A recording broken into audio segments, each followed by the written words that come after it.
नावाच्या ठेक्यावर ताल धरत हे मराठा आंदोलक सगळे सीएसएमटी स्थानकावर नृत्य करतायत, घोषणाबाजी करतायत।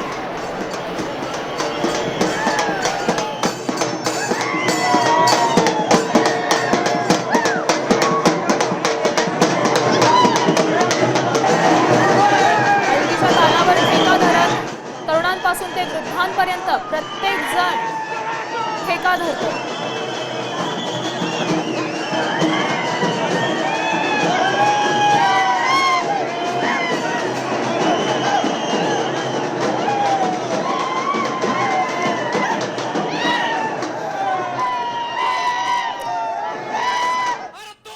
ही सध्या दोन दृश्य तुम्ही पाहू शकताय। एक दृश्य आहे सीएसएमटी स्थानकावरचं, तर दुसरं दृश्य आहे आझाद मैदानावरचं। दोन्ही ठिकाणी, मुंबईच्या दोन्ही महत्त्वाच्या ठिकाणी मराठा आंदोलकांची तुफान गर्दी झालेली सध्या पाहायला मिळते। मोठ्या प्रमाणात घोषणाबाजी देखील करण्यात येते। भगवी टोपी, भगवा उपरणं हे दोन्ही प्रत्येक मराठा आंदोलकाकडे आहे आणि सध्या हातात भगवे पताके घेऊन मोठ्या प्रमाणात घोषणाबाजी करण्यात येते।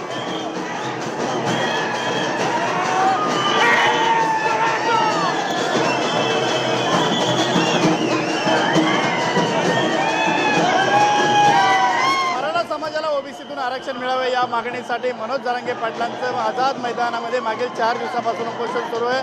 मुंबईच्या छत्रपती शिवाजी स्थानक परिसरामध्ये मोठ्या प्रमाणावर मराठा बांधव अद्यापही आहे आणि मात्र आज सोमवार कामाचा पहिला दिवस आहे। आपण जर पाहिलं तर कल्याण, ठाणे, बदलापूर, अंधेरी, गोरेगाव या परिसरामधून मोठ्या प्रमाणात चाकरमानी जे आता कामावर निघालेले आहेत आणि आपण पाहिलं तर या मराठा आंदोलनामुळे त्यांना कुठेतरी आता मोठ्या त्रासाला सामोरं जावं लागतंय। वास्तविक पाहता मुंबई छत्रपती शिवाजी महाराज टर्मिनल जे आहे ते लोकल रेल्वे असेल किंवा परराज्यात किंवा इतर राज्यामध्ये जाणाऱ्या लोकल एक्सप्रेस गाड्या देखील या स्थानकामध्ये येत असतात। यामुळे हे स्थानक कायम गजबजलेलं असताना आज मागील 4 दिवसापासून या ठिकाणी मराठा आंदोलकांनी हा परिसर संपूर्णपणे गजबजलेला पाहायला मिळतोय।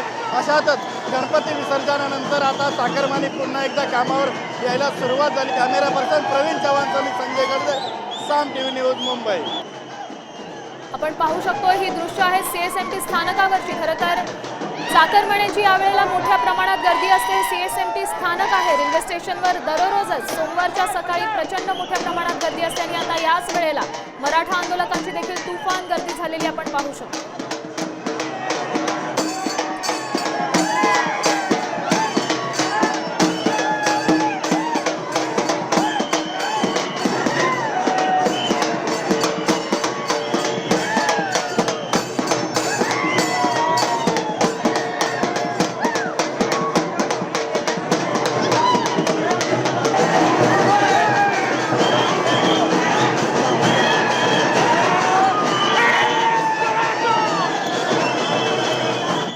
आझाद मैदानाबाहेर ही आंदोलकांची मोठी गर्दी झाली आहे। या ठिकाणी आंदोलकांनी प्रतिकात्मक तिरडी तयार केली होती।